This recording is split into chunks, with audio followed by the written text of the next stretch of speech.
இப்போ விஜய் அவர்கள் கட்சியில புதியதாக செங்கோட்டையன் அவர்கள் இணைஞ்சிருக்காங்க. செங்கோட்டையன் கிட்டத்தட்ட அரை நூற்றாண்டுக்கு மேல அரசியல் களத்துல இருந்தவர். அதே மாதிரி அவர் மேல குற்றச்சாட்டுகளும் இருந்தது. ஏன்னா அம்மா அவர்கள் பீரியட்லயே அவர் எந்த ஒரு அமைச்சரவை பொறுப்புல இருந்துமே நீக்கப்பட்டு இருந்தாரு. அப்படிப்பட்ட ஒருவர் தாவேக்கால இணைஞ்சிருக்காரு. தாவேக்காவிற்கு இது வலிமையா இருக்கும் அப்படின்னு நினைக்கிறீங்களா சார்? முதல்ல அவர் எங்க குற்றம் சாட்டப்பட்டு நீக்கப்பட்டாரு? 2014 அவர் மேல பாலியல் குற்ற வழக்கு இருக்கு. அப்புறம் எங்க இந்த ஒரு குற்றத்துல இருக்காரு, ஒரு பிரச்சனையில இருக்காரு, நீக்கப்பட்டாருன்னா அவருக்கு எப்படி சீட்? சார், அம்மா நீக்கினதுக்கு அப்புறம் எடப்பாடி பழனிசாமி அவர்கள் தான் அமைச்சரவை பொறுப்பை கொடுத்தாங்க. கலைஞரா எம்ஜிஆரா அவர் யார் வெற்றி பெறுவார்கள்னு ஒரு நம்பிக்கை வருது. ஸோ கரெக்டாக இருக்குன்னு எடுக்கிறேன். வரும்போது திருப்பி ஜெயலலிதா பக்கம் அம்மா பக்கம் தான் நிற்கிறாங்க, ஜெயம்மா பக்கம் தான் நிற்கிறாங்க. எடப்பாடியா விஜயனாவான்னு வருது. விஜயனா பக்கம் நிற்கிறாரு. அப்போ அவரோட கணிப்பு 3வது முறையும், அப்போ 3வது முறையாக ஹாட்ரிக் அடிக்க போறார் செங்கோட்டையன் அப்படின்னு வச்சு தம்ப்நெயிலா கூட போட்டுங்க, ஹாட்ரிக் அடிப்பார் செங்கோட்டையன் கணிப்பு அப்படின்ட்டு. சசிகலாவே தேவையில்லாத போது ஒதுக்கிட்டாங்க. ஒரு பிரச்சனை வரும்போது டிடிவி தினகரனை ஒதுக்கியிருந்தாங்க.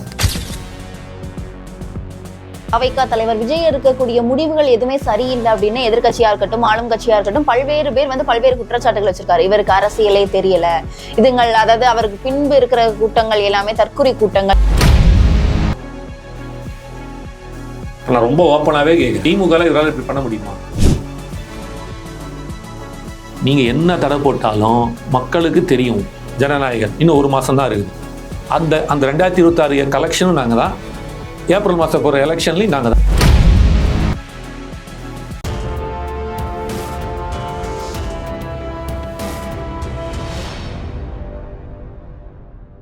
யூ தமிழ் நேயர்களுக்கு வணக்கம். நான் உங்கள் பிருந்தா சங்கர். இன்று நம்மோடு சிறப்பு விருந்தினராக இணைந்திருப்பது தமிழ்நாடு இளைஞர் கட்சியை சார்ந்த மற்றும் தாவேக்காவின் ஆதரவாளர் காமேஷ் அவர்கள். வணக்கம் சார். வணக்கம் மேடம். இப்போ விஜய் அவர்கள் கட்சியில புதியதாக செங்கோட்டையன் அவர்கள் இணைஞ்சிருக்காங்க. செங்கோட்டையன் கிட்டத்தட்ட அரை நூற்றாண்டுக்கு மேல அரசியல் களத்துல இருந்தவர். அதிமுகல ஒரு ஆளுமை வாய்ந்தவரா இருந்தாரு. கிட்டத்தட்ட ஒரே தொகுதியில ஒரு 8 முறைக்கு கிட்டத்தட்ட வென்றவர் அப்படின்னு சொல்லிட்டு அவர் மேல பல இது இருக்கு. அதே மாதிரி அவர் மேல குற்றச்சாட்டுகளும் இருந்தது. ஏன்னா அம்மா அவர்கள் பீரியட்லயே அவர் எந்த ஒரு அமைச்சரவை பொறுப்புல இருந்துமே நீக்கப்பட்டு இருந்தாரு. அப்படிப்பட்ட ஒருவர் தாவேக்கால இணைஞ்சிருக்காரு. தாவேக்காவிற்கு இது வலிமையா இருக்கும் அப்படின்னு நினைக்கிறீங்களா சார்? என்ன அடிப்படையில தாவேக்கால அவர் இணைஞ்சிருக்காரு? முதல்ல அவர் எங்க குற்றம் சாட்டப்பட்டு நீக்கப்பட்டாரு? 2014 பாலியல் குற்ற வழக்கு 2016 மினிஸ்டரா இருந்தாரா இல்லையா? கல்வித்துறை அமைச்சர். அப்ப அந்த 2016 ஆட்சியை ஜெயிச்சு கொடுத்தது யாரு? ஜெயலலிதா அம்மா தானே. அப்புறம் எங்க இந்த ஒரு குற்றத்துல இருக்காரு, ஒரு பிரச்சனையில இருக்காரு, நீக்கப்பட்டாருன்னா அவருக்கு எப்படி சீட்? சார், அம்மா நீக்கினதுக்கு அப்புறம் எடப்பாடி பழனிசாமி அவர்கள் தான் அமைச்சரவை பொறுப்பை கொடுத்தாங்க. எம்எல்ஏ சீட் யார் கொடுத்தாங்க? எம்எல்ஏ சீட்ல மட்டும்தான் சார் இருந்தாங்க. இதற்கு வேற எந்த ஒரு பொறுப்புல அதுதான் மேடம் நானும் சொல்ல வரேன் சிஸ்டர். எம்எல்ஏ சீட்டு கொடுத்தது அம்மா. அப்படி அந்த அம்மா கொடுத்துருக்காங்க. அந்த பட்சத்தில் நீங்கள் பார்த்தீங்கன்னா அவர் மேலே பாலியல் குற்றமோ வாட் எவர் இட் இஸ், எது பிரச்சனைகள் இருக்குன்னா ஆப்வியஸ்லி அவரை கொடுத்துருக்க மாட்டாங்கல்ல. இந்த மாதிரி நிறையா பேரை ஒதுக்கியிருக்காங்கல்ல. சசிகலாவே தேவையில்லாத போது ஒதுக்கிட்டாங்க. ஒரு பிரச்சனை வரும்போது டிடிவி தினகரனை ஒதுக்கியிருந்தாங்க. நிறையா பேர் அந்த மாதிரி பண்ணியிருக்காங்க. அவங்க பாயிண்ட் அவங்க அப்படி தான் பண்ணுவாங்க. யாரை வச்சுக்கணும் யாரை வேணாலும் அவங்க எடுக்கிற டிசிஷன் மேக்கிங் தான். இங்கே ஒரு பிரச்சனை இல்லை. அப்போ அவங்களுக்கு எம்எல்ஏ சீட்டு கொடுத்துருக்கும் போதே கிட்டத்தட்ட ஒரு அமைச்சர் தானே. ஒரு வெறும் எம்எல்ஏ ஆக்கிட்டு அப்படியே உட்காந்துருக்க மாட்டாங்க. அம்மா இறங்கும்போது ஒரு அமைச்சராக இருந்தாரா இல்லையா? அமைச்சராக தானே இருந்தார். ஸோ அப்போ ஆப்வியஸ்லி அது ஒரு இஷ்யூ கிடையாது. நீங்கள் கேட்டது என்ன அப்படின்னா, கடந்த அவர் என்ன கேட்குறாரு, அவருக்கு ஒரு நம்பிக்கை. அவர் 2 முறை அவர் எடுத்த கணிப்பு கரெக்டாக இருந்துச்சு. முதல் முறை அவர் எடுத்த கணிப்பு இது it happens every time for him அப்படின்னு சொல்லுவோம். கலைஞரா எம்ஜிஆரா அப்படின்னு வந்துச்சு. அப்போ யார் பக்கம் நின்னாரு? எம்ஜிஆர் பக்கம் நிற்கிறார். அவர் யார் வெற்றி பெறுவார்கள்னு ஒரு நம்பிக்கை வருது. ஸோ கரெக்டாக இருக்குன்னு எடுக்கிறார். அதுக்கப்புறம் ஜானகி அம்மாவா ஜெயலலிதா அம்மாவா அப்படின்னு வருது. வரும்போது திருப்பி ஜெயலலிதா பக்கம் அம்மா பக்கம் தான் நிற்கிறாங்க, ஜெயம்மா பக்கம் தான் நிற்கிறாங்க. அதுவும் அவர் எடுத்த கணிப்பு. அப்போ இது என்ன இப்போ என்ன வருது? எடப்பாடியா விஜயனாவான்னு வருது. விஜயனா பக்கம் நிற்கிறாரு. அப்போ அவரோட கணிப்பு 3வது முறையும் கண்டிப்பாக வெற்றி பெறும் கரெக்டான கணிப்பாக இருக்குன்றதை நான் நம்புகிறேன். 2026 அவர் ஜெயிச்சதுக்கப்புறம் இல்லை செங்கோட்டையன் அண்ணன் எடுத்த முடிவு கரெக்டு தான். அவர் நிற்கிற எந்த பக்கம் நிற்கிறார் அந்த பக்கம் ஜெயிக்குது. இல்லை ஜெயிக்கிற பக்கம் அவர் நிற்கிறாரு, எப்படி வேணாலும் வச்சிங்க. இங்கே ஜெயிக்க போது அதனால் நிற்கிறாரு, இல்லை ஒரு நின்னா ஜெயிக்கிறது, எப்படி வேணாலும் வச்சிங்க. ஆக மொத்தம் இது நடக்குதான் பார்க்குறேன். ஸோ அப்போ எடப்பாடியா விஜயனாவான்னு வரும்போது விஜயனா ஜெயிக்கிறாரு 2026. அப்போ 3வது முறையாக ஹாட்ரிக் அடிக்க போகிறார் செங்கோட்டையன் அப்படின்னு வச்சிங்க. தம்ப்நெயிலா கூட போட்டுங்க, ஹாட்ரிக் அடிப்பார் செங்கோட்டையனின் கணிப்பு அப்படின்ட்டு. கண்டிப்பா சார், நம்ம பொறுத்திருந்து தான் பார்க்கணும். ஏன்னா வந்து இப்போ தாவைக்கா தலைவர் விஜய் இருக்கக்கூடிய முடிவுகள் எதுவுமே சரியில்லை அப்படின்னு எதிர்க்கட்சியா இருக்கட்டும், ஆளும் கட்சியா இருக்கட்டும், பல்வேறு பேர் வந்து பல்வேறு குற்றச்சாட்டுகள் வச்சிருக்காரு. இவருக்கு அரசியலே தெரியல, இதுங்கள் அதாவது அவருக்கு பின்பு இருக்கிற கூட்டங்கள் எல்லாமே தற்குறி கூட்டங்கள் அப்படின்ற மாதிரியான குற்றச்சாட்டுகளை தொடர்ந்து விஜய் அவர்கள் மேல வைக்கிறாங்க. அப்படிப்பட்ட ஒருவர் அந்த கட்சியை நடத்தி கொண்டுட்டு இருக்கார். அவர் எப்படி கொண்டு போறாரு அப்படின்னா அந்த கட்சியில இருக்கிறவங்களுக்கும் மக்களுக்கும் கண்டிப்பா நல்லா தெரியும் அப்படின்னு நம்ம நம்புவோம். ஏன்னா இந்த மாதிரியான குற்றச்சாட்டுகளை வைக்கும் போது இப்படி ஒரு ஆளுமை வாய்ந்தவர், கிட்டத்தட்ட 50 ஆண்டுகளுக்கு மேல அரசியல் களத்துல இருந்தவர், ஜெயலலிதா அவர்கள் கூடயும் பயணித்தவர், எம்ஜிஆர் அவர்கள் கூடயும் பயணித்த ஒருவர் இப்படி வரும்போது இந்த கட்சிக்கு எந்த அளவுக்கு உறுதுணையா இருக்கும்னு நினைக்கிறீங்க சார்? இல்ல, முதல்ல ஆளுங்கட்சி எதிர்கட்சியில இருக்கிறவங்க எல்லாம் அவருக்கு அரசியல் தெரியல, அரசியல் புரியுது இல்லை விஜயநாக்கு அப்படின்னு சொல்றவர். இப்போ 55 வருஷமாக அரசியல் இருக்கிறார். எம்ஜிஆர் காலத்திலேருந்து 72 எம்ஜிஆர் இருக்கும்போது அப்போவே மாவட்ட செயலர், முதல் முறையாக போடும்போது அப்போவே அப்போ அவருக்கு 22 வயசு தான் சொல்கிறாங்க, அப்போவே மாவட்ட செயலரானவர். அவருக்கு அரசியல் புரியுது இல்லை. ஒருத்தர் நல்லா ஒழுங்காக அரசியல் பண்ணல, சரியா இல்லை. இப்போ நீங்கள் இருக்கீங்க சிஸ்டர், ஒரு கம்பெனியில் ஒர்க் பண்ணுறீங்க, வேறு ஒரு கம்பெனிக்கு போகிறீங்க, அந்த கம்பெனி டுபாக்கு ஒரு கம்பெனி, சேலரி கொடுக்க மாட்டாங்க, ஒழுங்காக இது இருக்காது, க்ரோத் இருக்காதுன்னா நீங்கள் போவீங்களா? போக மாட்டீங்களா? இருக்கிற இடத்தோட இன்னும் ஒரு இடம் போகிறோன்னா அது பெட்டராக இருக்கணும் தானே போவீங்க. அப்போது அத்தனை வருடம் அங்கே இருந்தும், 50 வருடத்துக்கு மேல் அதிமுகவில் இருந்தும் இந்த அதிமுக விட்டுட்டு வராங்க அப்படின்னா வந்து இங்கே சேர்றாருன்னா அவருக்கு அரசியல் புரிதல் இல்லாமல் இல்லை, உங்களது திவால் ஆயிடுச்சு, உங்களுக்கு சரியில்லை அப்படின்ட்டு அவர் நினச்சி, நான் சொல்ல ஒன்று நான் சொன்னேன்னு போட்டுறாதீங்க, நான் அப்படி சொல்ல வரல, அப்படின்னு அவர் நினைக்கிறார். அந்த நம்பகத்தன்மை விடப்பட்டுடுச்சு, நம்பகத்தன்மை அதிமுக மேல் அவருக்கு இல்லை. அதனால் தன்னோட அடுத்த கட்ட அரசியல் வறட்சிக்கு என்ன கரெக்டாக இருக்குன்னு பார்க்கும்போது நிச்சயமாக விஜய் நான் கரெக்டாக இருப்பாருன்னு நினச்சிக்கிட்டு அங்கே வந்து வராரு. அதை தாண்டி நீங்கள் சொல்கிற பிரகாரம் பார்த்தீங்கன்னா கண்டிப்பாக செங்கோட்டையன் அண்ணா வந்து ஒரு டெஃபினட்டாக ஒரு ஹெல்ப் ரொம்ப இதுவாக இருக்கும், உதவியாக இருக்கும் கட்சிக்கு. ஏன்னா இங்கே இருக்கிறதெல்லாம் இளைஞர்கள், கொஞ்சம் புதுசு, ஸோ ரத்தம் சூடாக இருக்கும், பயங்கர ஒரு வேகத்தோடு இருக்கிறவர், பல ஆண்டுகள் இருந்திருக்கிற அரசியல் புரிதல் ஜாஸ்தி, களத்தில் இருந்த மனிதர், அவருக்கு எல்லாமே நல்லா தெரியும். அப்போ இவர்கிட்ட அந்த விவேகம் இருக்கும். ஸோ அந்த ஒரு விவேகமும் ஒன்று சேரும்போது அது வந்து கரெக்டான டைமில், அதை கரெக்டான டைமில் செஞ்சுன்னா தேவைப்படும் நேரத்தில் எப்போ வேகமாக போகணுமோ, அது தேவையில்லாத நேரத்தில் எவ்வளோ பக்குவத்தன்மையோடு நடந்துக்கணுமோ, இது ரெண்டுமே ஈக்குவலி மிக்ஸ்டு பேலன்ஸாக வரும் காலங்களில் இருக்கும்போது இன்னும் பல மடங்கு தாவேக்காவுக்கு வந்து ஒரு பெரிய ஆதரவு ஆக மக்களிடம் மற்றும் அந்த கட்சியில் இருக்க 1-2 சின்ன எல்லா கட்சியிலையும் இருக்குது, 75 வருஷ கட்சியாக இருந்தாலும் அவங்களுக்குமே இருக்குல்ல, இன்றும் சரி செய்து கொள்ள அந்த குட்டி விஷயங்களை சரி செய்து கொண்டு இன்னும் மெருகேற்றி கொண்டு தாவேக்கா இன்னும் மக்களிடம் இன்றும் பல மடங்கு கொண்டு போய் சென்றடையத்துக்கு ஒரு வாய்ப்பாக நிச்சயமாக இருக்கும். அதுக்கு செங்கோட்டையன் மாபெரும் உதவியாக பின்புலமாக இருந்து செல்லப்படுவார் நான் நம்புறேன். கண்டிப்பா சார். இப்போ செங்கோட்டையன் அவர்கள் வந்து தீப திருவிழாவுக்கு வாழ்த்து தெரிவித்திருந்தாரு. அதுல வந்து 5 கொள்கை தலைவர்கள் மற்றும் அவர் புகைப்படத்துடன் கூடிய எம்ஜிஆர் அவர்களுடைய புகைப்படமும் ஜெயலலிதா அவர்களுடைய புகைப்படமும் இடம்பெற்றிருந்தது. அந்த வாழ்த்து அறிக்கையை வெளியிட்ட பின்பு மறுபடியும் அதை டெலீட் செய்து மறுபடியும் அதை பதிவேற்றம் பண்ணியிருக்காரு. என்ன காரணம்? அதை டெலீட் செய்ய வேண்டிய அவசியம் என்ன? இல்ல ஆக்சுவலி என்ன ஒரு பெரிய விமர்சனமாகி 2 நாளா போட்டோ போட்டாருன்னு தான் பேசிட்டு இருந்தாங்க. நீங்க எல்லாரும் போட்டோவை பாக்குறீங்கன்னா அந்த கட்சியில ஜனநாயகத்தை பார்க்குறேன். நான் ரொம்ப ஓப்பனாகவே கேட்குறேன், திமுகவில் இவரால் இப்படி பண்ண முடியுமா? போயிருந்தா பாஜக போயிருந்தா பண்ண முடியுமா? முடியாது. அதிமுக விட்டு வெளில வர்றாரு, அடுத்த 2 ஆப்ஷன் 3 ஆப்ஷன் வச்சுக்கோங்க. ஒன்று காங்கிரஸ், திமுக, பாஜக, 3 தவிர்த்து வேறு எதுவும் முடியாது. காங்கிரஸில் செய்ய முடியுமா? முடியாது. திமுகவில் செய்ய முடியுமா? முடியவே முடியாது. பாஜகலையும் செய்ய முடியாது. அப்போது தாவேக்காவை பொறுத்த மட்டும் அதை தான் கொடுக்குறோம். சுயமரியாதையுடன் உனக்கு பிடித்ததை வைத்துக் கொள்ளுங்கள் அப்படின்னு சொல்கிறாங்க இல்லையா, எடுத்துக்கங்கன்றாங்களா. இங்கே தனி மனித துதிப்பாடு இல்லைன்றதான் இங்கே காட்டுது. இங்கே தனி மனித துதிப்பாடு கிடையாது. யாருக்கு தன் உரிமையை, தனக்கு பிடித்ததை வேணுங்கிறத உரிமையோடு செய்யலாம். அந்த ஜனநாயகம் இந்த தாவேக்கா கட்சியில் இருக்குன்றது இது ஒன்றாவே காட்டுது.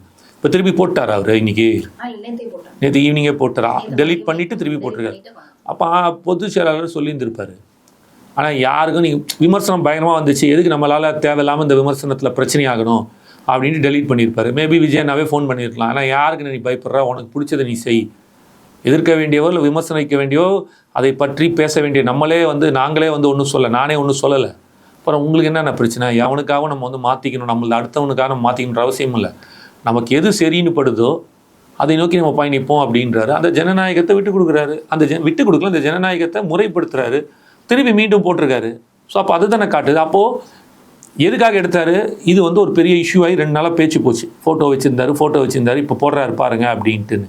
நான் கூட இன்னொரு சேனல் இதை பற்றி நான் பேசின்னு இருக்கேன், ஒரு யூடியூப் சேனல். அதனால் இது டெலீட் பண்ணிட்டாரு. கண்டிப்பாக சொல்லியிருப்பாங்க போடுங்க அப்படின்ட்டு தலைமையில் இந்த விஜய் நான் சொல்லியிருந்திருக்கலாம், ஆனந்த் என்ன சொல்லியிருந்திருக்கலாம், இவங்க 2 பேர் யாராவது ஒருத்தர் சொல்லியிருந்துருக்கணும். கண்டிப்பாக எனக்கு தெரிஞ்சு அதனால் சரி ஓகே அப்போ நம்ம யாருக்கும் பயப்படும். அப்போ அந்த ஜனநாயகத்தையும் வருபவர்களுக்கான உரிய மரியாதையும் கொடுக்குற ஒரு கட்சியாக விஜயண்ணாவும் தாவேகாவும் ஆனந்த் அண்ணன் பொதுச்செயலர் இருக்காங்கன்னு தான் இது காட்டுது. கண்டிப்பா சார். இன்னொரு முக்கியமான விஷயம், நாஞ்சில் சம்பத் அவர்கள், அதாவது திமுக இருக்கக்கூடிய மிக சிறந்த பேச்சாளர் நாஞ்சில் சம்பத் அவர்கள், இந்த மாதிரி பேச்சாளர் வந்து தாவேகாவுக்கு செல்லும் போது அதாவது இவர் செங்கோட்டையன் வந்த மாதிரி மீண்டும் வந்து ஒரு ஒரு பக்கபலமா இருக்கும் அப்படின்னு சொல்லப்படுகிறது. என்னடா நேத்திக்கு வரும்னு சொன்னா கட்சியில் வராமல் போயிட்டான், ஃபேக்கடா, அவன் பேசுறது எல்லாமே போயிடா. எலெக்ஷன் நின்று ஜெயிச்சு மக்களுக்கு சேவை செய்யணும்னு நினைக்கிற ஒரு அரசியல்வாதியாக நான் வரேன். அப்போ நான் உண்மையை பேசினால் மட்டும்தான் நான் மக்களிடம் போய் நிற்கும் போது நாளைக்கு அதுக்கு எனக்கு ஒரு அங்கீகாரம் இருக்கும். நீங்கள் சொல்கிற ஆட்கள்லாம் வந்து வியூஸ் ஏறணுன்றதுக்கு பேசிடலாம். நான் எல்லாரையும் சொல்ல, ஜென்ரலாக சொல்கிறேன். நான் அந்த மாதிரி ஊடகவியலாளர்கள் பத்திரிகையாளர்கள்லாம் இருக்காங்க, அடித்து விட்றாங்க.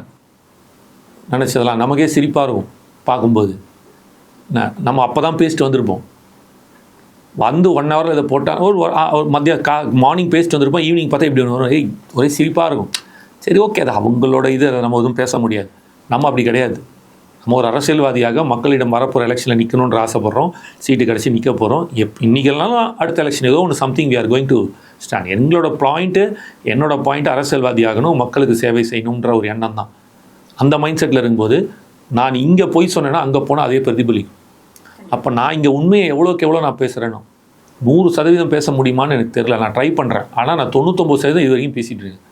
சில விஷயங்கள் மறுக்கலை, ஆனால் இருக்குன்னு சொல்ல. புரியுதா? என்ன இல்லைன்னு யார் சொன்னா, இருந்தால் நல்லா இருக்குமேன்ற பாயிண்ட்டு கூட நானும் வரேன். அந்த மாதிரி அதை நான் இங்கே வைக்கிறது வந்து நாளைக்கு பார்க்கும்போது இது மட்டும் இல்லை. இப்போ நிறையா பசங்க பார்க்குறாங்க போகிறாங்க எல்லாருமேனா, நாளைக்கு அவர்கள் எதிர்வாதம் வைக்கும்போது, நான் சொன்னதை எதிர்வாதத்தை வைக்கும்போது அவன் அங்கே தோக்கக்கூடாது. அது எனக்கு ரொம்ப முக்கியம். இப்போ நான் சொல்லும்போது ஆமாங்க வராருங்க பேசியாச்சுங்க முடிஞ்சிச்சிங்க அப்படின்னு நான் சொல்கிறேன் வச்சிங்க, அது ஒரு நாள் நடந்திருக்கலாம். நாளைக்கு ஏதோ ஒரு காரணத்தினால வெளியில் போகிறாரு, 2 நாள் கழிச்சு அவர் திருப்பி திமுக போயிட்டாரு வச்சிங்க, அப்போ அந்த பையன் மக்கம் வாங்கிடும். நானா சொன்னேன் ஒன்றும் இல்லை, நான் அப்போ அவனு நினைப்பான், ச்சே காமேஷன் நான் பேசினதை கேட்டு சொல்லி ஏமாந்துட்டான்ல அப்படின்னு அவனுக்கு அந்த இடத்துல ஒரு சின்ன இது இருக்கும். அதை கூட நான் செய்யக்கூடாதுன்னு நினைக்கிறாள். அதனால் ஆத்தென்டிகேட்டட் எது வேணாலும் கேளுங்க, அதுக்கு நான் பதில் சொல்ல ரெடியாக. சரிங்க சார். இப்போ கரூர் சம்பவத்திற்கு பின்பு வந்து தாவேகா பிரச்சாரம் மேற்கொள்வதற்கு தொடர்ந்து தடை ஏற்பட்டுட்டே இருக்கு அப்படின்றத நம்ம ஒவ்வொரு விஷயத்திலையும் பார்த்தீங்கன்னா, இதற்கு முன்பு ஒரு மாவட்டத்தில் வந்து கேட்டப்பவும் தடை விதிக்கப்பட்ட, இப்போ வந்து புதுச்சேரியில் கேட்டிருக்கு, அதுக்கும் வந்து ரோட் ஷோக்கு அனுமதி வந்து மறுக்கப்பட்டிருக்கு. என்ன காரணம், எதனால தொடர்ந்து தாவேகாவிற்கு தமிழ்நாட்டில் இன்னும் எஸ்ஓபி போடலை, வந்திருக்கிற எஸ்ஓபி வந்து ஏற்றுக்கூடிய இடத்துல இல்லை. அது வந்து ஆளுங்கட்சியை தவிர எதிர்கட்சியால் கூட பிரச்சாரம் பண்ண முடியாது. அப்படிப்பட்ட ஒரு சூழ்நிலைக்கான ஒரு ஒரு ஒரு அந்த எஸ்ஓபி அப்படி தான் இருக்குது. அந்த ஃபார்ம் பண்ணி வச்சுருக்கிறாங்க. எதிர்கட்சியால் கூட பண்ண முடியாது, ஆளுங்கட்சியால் அவங்க மட்டும்தான் பண்ண முடியும். இல்லை எவனுமே பண்ணக்கூடாது. எனக்கு ஒரு கண்ணு போனாலும் பரவாயில்ல, அடுத்தவனுக்கு 2 கண்ணு போகணும்னு சொல்லுவாங்கல்ல, அந்த மைண்ட் செட்டெல்லாம் அவங்க பண்ணியிருக்காங்க. நியாயமாக பேசணும். நீங்கள் சார் பிரச்சாரம் பண்ணலாம், எப்படி மக்கள் மத்தியில் வந்து கோட் ஆஃப் கான்டக்ட் வந்துச்சுன்னா அப்போ பார்த்துக்கலாம். அப்போ யாராலையும் தடுக்க முடியாது. புரியுதுங்களா? நீங்கள் தள்ளுற வரையும் தள்ளுங்க, பரவாயில்ல. இன்று வந்து மக்களை சந்திக்கிறதுக்கு பல வழிகள் உண்டு. அந்த வழியை வந்து அது எல்லாத்தையும் எடுத்துகிட்டு தான் இருக்காங்க, அதை சார்பாக செஞ்சுட்டு தான் இருக்காங்க தாவேகா. அதில் எந்த பிரச்சனையும் கிடையாது. சரியா? நீங்கள் என்ன தடை போட்டாலும் மக்களுக்கு தெரியும். இன்று அது கொண்டு போய் சேர்த்து கொண்டு தான் இருக்காங்க. எங்கள் வர்ச்சுவல் வாரியர்ஸ் இருக்காங்க, அவங்க ஒருத்தர் போதும் இவங்களை சமாளிக்கிறதுக்கு, கொண்டு போய் சேர்க்கறது. ரெண்டாவது அதெல்லாம் தாண்டி விஜயனாக்கு ஒரு மீட்டிங் போதும், ஒட்டுமொத்த தமிழ்நாட்டையும் கொண்டு போயிட்டு அவரோட பட்டி தொட்டி வரைக்கும் அவரோட சின்னத்துலேருந்து அவரோட கொள்கையிலேருந்து தேர்தல் வாக்குறுதிகள்லேருந்து கொண்டு போய் சேர்க்கறதுக்கு ஒரு பெரிய விஷயம் கிடையாது. நீங்கள் தான் பல காலம் எடுக்கணும்.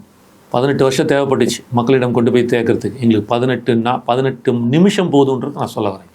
அதனால் இது ப்ராப்ளம். பாண்டிச்சேரியில் வந்து வேற ஒரு இஷ்யூ. பாண்டிச்சேரியில் என்ன பிரச்சனை அப்படின்னா, குறுகிய சந்துகள் இருக்கிற அந்த மெயின் அவங்க கேட்ட இடமா இருக்கட்டும், அது பெரிய பிரச்சனைகளில் இருக்குது. அதை நம்ம பண்ணோன்னா அளவுக்கு அதிகமான கூட்டம் வரும். அந்த கூட்டத்தை சமாளிக்க முடியாமல் போச்சுன்னா அவங்களுக்கு கொஞ்சம் ப்ராப்ளம் இருக்கும். ரெண்டாவது இங்கே ஒரு இஷ்யூ நடந்திருக்கு இல்லையா கரூரில், அதுக்கப்புறம் நடக்கலை. அப்போது அவங்க என்ன சேஃப்கார்டாக இருக்காங்க, ப்ரிகாஷனராக இருக்காங்க. தேவையில்லாமல் ரிஸ்க் எடுக்க வேண்டாம், அப்படின்னு பாண்டிச்சேரியில் பண்ணுறாங்க. பட் வேறு ஏதோ ஒரு பிளான் பண்ணிட்டு இருக்காங்க. ஒரு கூட்டம் ஒரு பெரிய இந்த கூட்டம் போடுறாங்கன்னு நினைக்கிறேன். ஒரு மாநாட்டு திடல் மாதிரி ரெடி பண்ணி போடுறதா சொல்லிட்டு இருக்காங்க.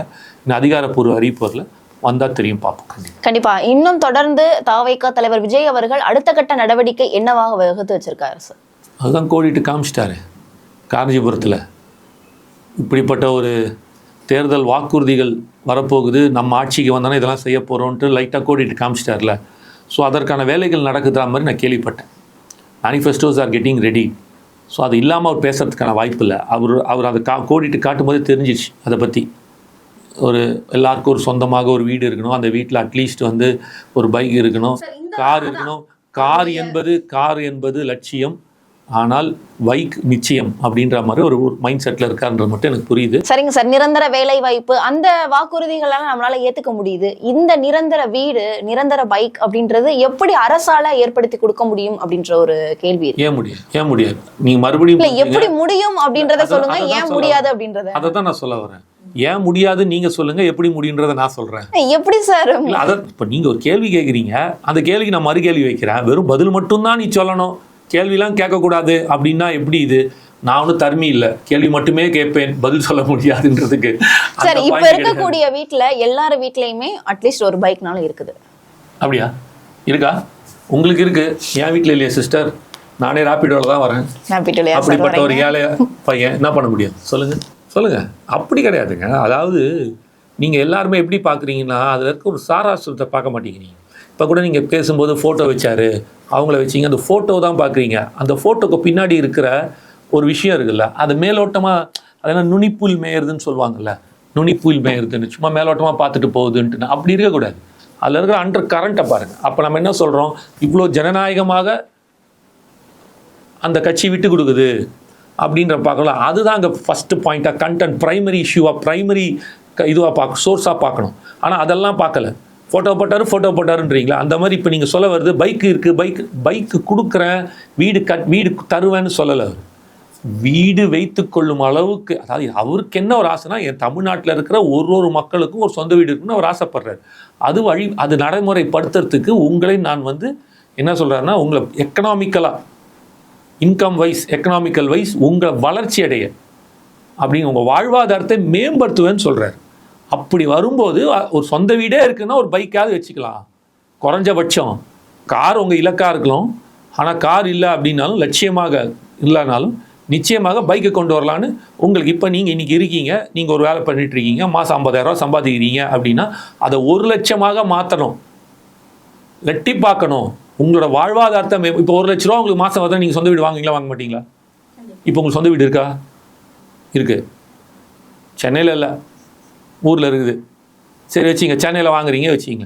சரி ஓகே, நாளைக்கு உங்களுக்கு கல்யாணம் ஆகுது, ஹஸ்பண்ட் அண்ட் ஒய்ஃப் 2 பேரும் சேர்ந்து நீங்கள் ஒரு 1 லட்சம், உங்கள் ஹஸ்பண்ட் ஒரு 1 லட்சம், 2 பேரும் சம்பாதிங்க. அப்போ கண்டிப்பாக வீடு வாங்குவீங்க இல்லையா?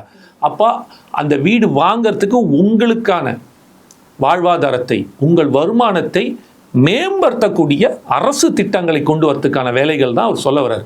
அது எப்படி நடக்கும் அப்படின்னு கேட்டிங்கன்னா, நேர்மையான ஒரு ஆட்சி, மக்களுக்கான ஒரு ஆட்சி, கமிஷன் அடிக்காமல் ஆட்சி, கலெக்ஷன் பண்ணாமல் ஆட்சி, கரப்ஷன் இல்லாத ஆட்சி, இதெல்லாம் பண்ணுறோம் அப்படின்னா, பண்ணுவோம் அப்படின்னா உங்களோட வாழ்வாதாரம் மேம்படும். இப்போ உதாரணத்துக்கு ரொம்ப சிம்பிளாக கேட்குறேன் சிஸ்டர், நீங்கள் ஒரு டிஎன்பிஎஸ்சி எக்ஸாம் எழுதுறீங்க, இல்லை யூபிஎஸ்சி, டிஎன்பிஎஸ்சி வச்சுப்போமே, எழுதுறீங்க. உங்களுக்கு எழுதும்போது நீங்கள் எதனால் எழுதுகிறோம்? ஒரு கவர்மெண்ட் உத்தியோகம் கிடச்சிச்சுன்னா மாதம் ஒரு 40,000 50,000 சம்பாதிக்கலாம், ஒரு நிரந்தர வேலை, லைஃப்பில் செட்டில் ஆகலாம் அப்படின்னு தானே எழுதுகிறோம். அந்த வேலையில் நீங்கள் செலக்ட் ஆகிட்டீங்க. அந்த வேலையில் நீங்கள் ஒரு உதாரணம் டீச்சர் வேலையை வச்சுப்போமே, ஒரு கவர்மெண்ட் ஸ்டாஃப், செக்ரட்டரி, ஏதோ ஒரு கவர்மெண்ட் ஸ்டாஃப் ஒர்க் உங்களுக்கு கிடைக்குது. அந்த வேலையில் ஓகே, நீங்கள் எழுதி கிளியர் பண்ணி பாஸ் ஆகிட்டீங்க, வந்துட்டீங்க, உங்களுக்கு செலக்டட். கூப்பிட்டு உங்ககிட்ட 20 லட்ச ரூபா கொடு, 25 லட்ச ரூபா கொடுத்தோம், அந்த வேலை கொடுப்பேன் அப்படின்னா என்ன பண்ணுவீங்க? உங்களால் முடியுமா? 25,000 சம்பளத்துக்கு தாண்டா வேலைக்கு வரேன், மாதம் நிரந்தர சம்பளம், கவர்மெண்ட்டோட எல்லா இதுவும் கிடைக்கும்ட்டுன்னு, அது 25 லட்ச ரூபா கொடுக்கணும், நான் எங்கே போவேன் அப்படின்னு ஒரு பிரச்சனை வருதுல்ல. அப்போ ஆப்வியஸ்லி என்ன பண்ணுவீங்க? ஒன்று கடனை வாங்கி வட்டிக்கு வாங்கியாவது உள்ளே போவீங்க. அப்போ நாளைக்கு என்ன ஆகும்? அங்கே உட்காந்துக்கிட்டு ஒரு ஃபைலை பாஸ் பண்ணுறதுக்கு 500 ரூபா கூட லஞ்சம் கேட்பீங்க.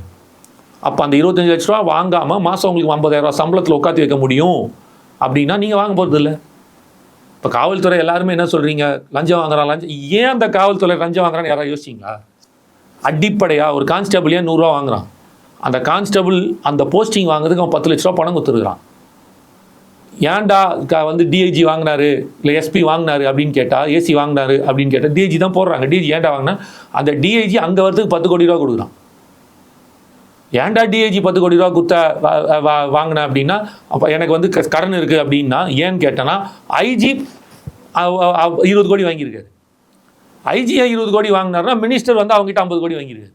ஸோ அப்போ இங்கே பணம் எங்கே போகுது? மினிஸ்டர் ஏன்டா வாங்கினா அதுக்கு மேலே ஒருத்தர் உட்காந்துருக்காருல்ல, அவர் என்கிட்ட வந்து 100 கோடி ரூபா வாங்கினார் எலெக்ஷன் டைம்லன்னு.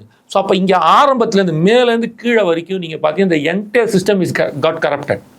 இந்த கரப்ஷனை எங்கேருந்து மாற்றுவீங்க?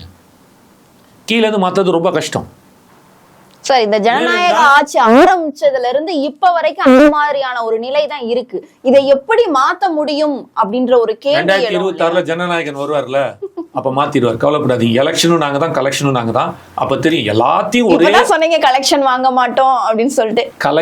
ஜனநாயகன் படத்துக்கான கலெக்ஷன், அதனாலதான் சொன்னேன். எலெக்ஷன் தான் நான் சொன்னேன். எலெக்ஷன்ல கலெக்ஷன் வாங்குறோம் நாங்க சொல்ல.